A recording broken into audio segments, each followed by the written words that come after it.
दोस्तों नमस्कार। आज मैं बात कर रहा हूँ कि हमारा जीवन, इसमें कौन से हमारा किससे क्या रिश्ता है। सांसारिक रिश्ते की बात कर रहा हूँ मैं, आध्यात्मिक स्पिरिचुअलिटी नॉट। तो जीवन का हर पल, हर सांस से हमारा रिश्ता है।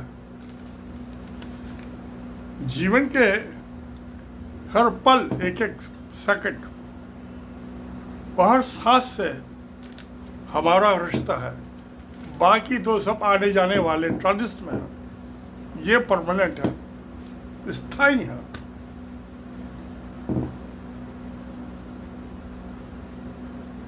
अब बात यह है कि असली समझ है कि जमाना कल की बात, जीना आज का अनुभव। जमाना कल की बात है, जीना आज का अनुभव। भगवान कोई, खुदा कोई ऐसी चीज नहीं है जिसे किताबों या मंदिरों में ढूंढा जाए।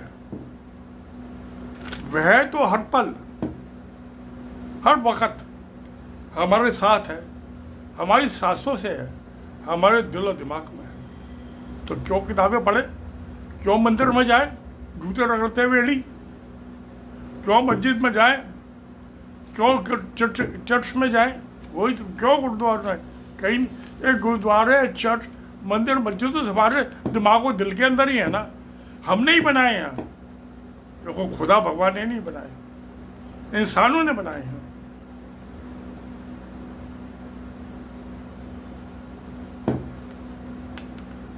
और ये मंदिर, मस्जिद, गुरुद्वारे, चर्च, ये किताबें हर पल, हर समय हमारी सांस उनके साथ ही है।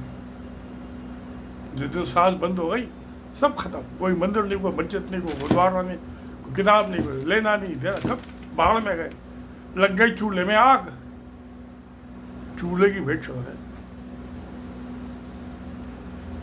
मगर बड़े अफसोस की बात है कि जो हमारे सबसे नजदीक है, हमारे अंदर है, दिल और दिमाग के, उसको हम बाहर ढूंढ रहे हैं। चप्पल रगड़ते हुए जा रहे हैं, एड़ियाँ फटकारते हुए चप्पल, मंदिर में, मस्जिद में, गुरुद्वारे में, किताबों पे, मूर्ख धर्म गुरुओं के पास।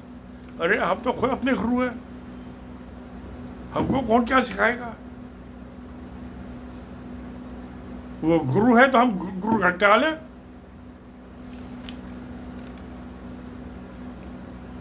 ये ऐसा ही है जैसे कि हम अंधेरे को पकड़ के रोशनी को ढूंढने की कोशिश कर रहे हैं। अरे अंधेरे को पकड़ो नहीं, तो अपना आप ही चला जाएगा, आ जाएगा, जब रोशनी आनी होगी आ जाएगी। रिश्ते नाते सब सांसारिक हैं। मन की शांति और अखंड चुप्पी, साइलेंस, ये हमारे सबसे बड़े नजदीकी और मजबूत रिश्तेदार हैं, जो हमारे हर टाइम हमारा साथ देते हैं। बाकी जो सांसारिक रिश्ते नाते हैं, ये तो आते जाते हैं, चले जाते हैं। ये परमानेंट नहीं है, टेम्परेरी हैं। जब तक इनको कुछ आपसे मिलता है तब तक आपके रिश्तेदार हैं, नहीं मिलता है तो कौन किसको पूछता, प्यारे दोस्तों। तो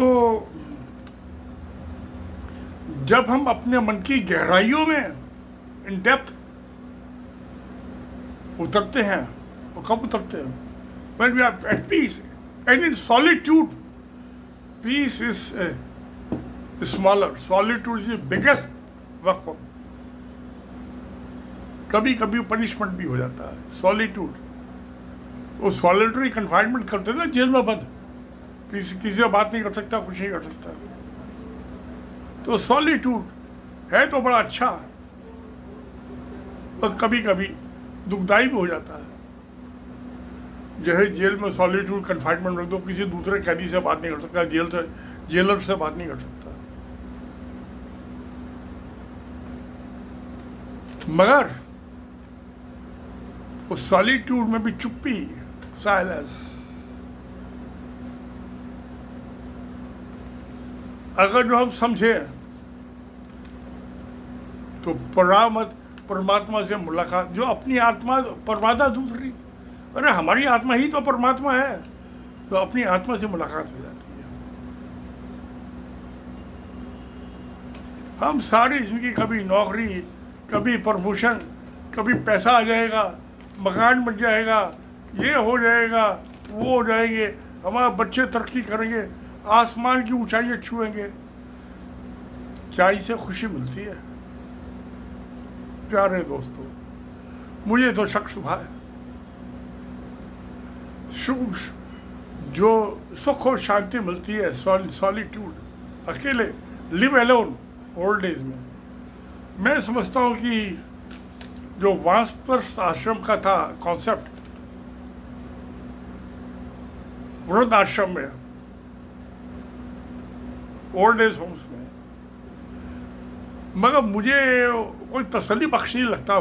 क्योंकि मेरठ में मेरे पुरखों ने 11 एकड़ जमीन दान दी थी, वहाँ ऑर्फनेज बना, नाशल बना, तो एक कुछ ज़मीन जो थी यूपी गवर्नमेंट ने ले ली, उसमें से बिल्डिंग का पार्ट, उसमें 32 या 34 कमरे थे, हॉल वगैरह था, तो ऑर्फन बच्चे रहे तो उसमें 5 कमरे तो यूपी गवर्नमेंट ने ले लिए, और का 5 लाख रुपये साल का किराया देते थे। तो मैं एक दफ़ा उसमें चला गया ओल्ड एज होम में, उसमें औरतों के लिए अलग, आदमियों के अलग था। तो जो उसका केयर टेकर था उसने मुझे बताया तो बुढ़े आपस में लड़ते रहते हैं। तो भाई क्या आनंद आया, इससे अच्छा नहीं अकेले रहो। मैं क्यों जाऊँ ओल्ड एज होम में? नहीं, मैं तो अकेला रहूँगा, क्योंकि मुझे तो सुख की प्राप्ति होनी है ना, जहाँ मुझसे कोई बोलने वाला नहीं है। अखबार पढ़ो, वीडियो बनाओ, नाचो, आओ, खुशियाँ मनाओ।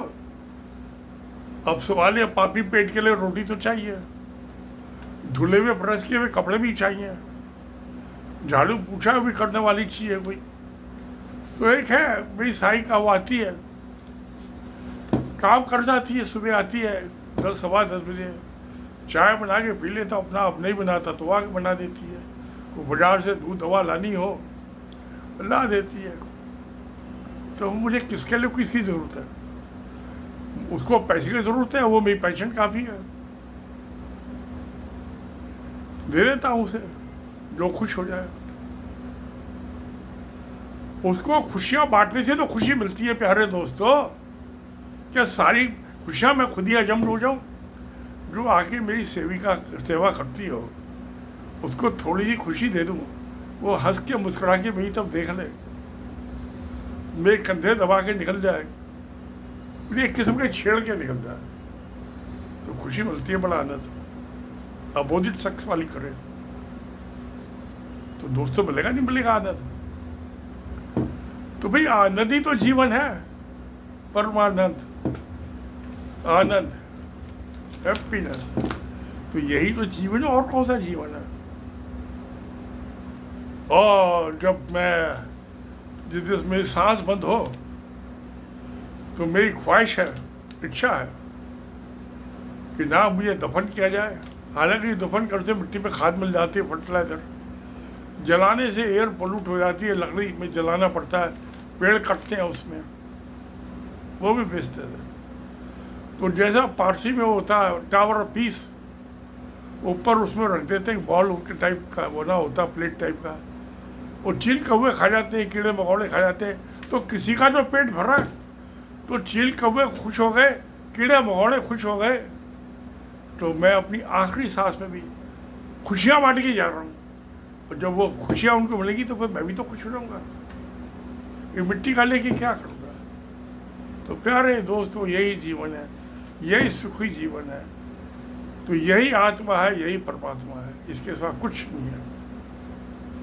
और अब मैं 80 साल का हो गया तो मैं तो मस्त रहता हूँ। मेरे दोस्तों ने मैं बैसाखी पे डाला था, वीडियो बनाया था, डांस था बड़ा ज़बरदस्त, किसी ने पूछा ये शर्ट कहाँ से लाए, रंगीन शर्ट, मल्टी कलर, पैंट तो सफ़ेद थी कॉटन की, जूता बाटा का था नीला, मगर उमंग और उत्साह तो 18 साल की उम्र वाला था, 81 वाला नहीं। तो प्यारे दोस्तों, आपको कैसा लगता है मेरा जीवन? मेहरबानी एक कमेंट बॉक्स में लिखिए। आप मेरी बात से सहमत हैं तो छोटा सा लिख दीजिए, आप मेरी बात से नाराज है, सहमत नहीं है तो बहुत लंबा चौड़ा लिख सकते हैं। Both are welcome. I will do please and honoured to read your comments. तो सत्यमेव जयते। नमस्कार, धन्यवाद।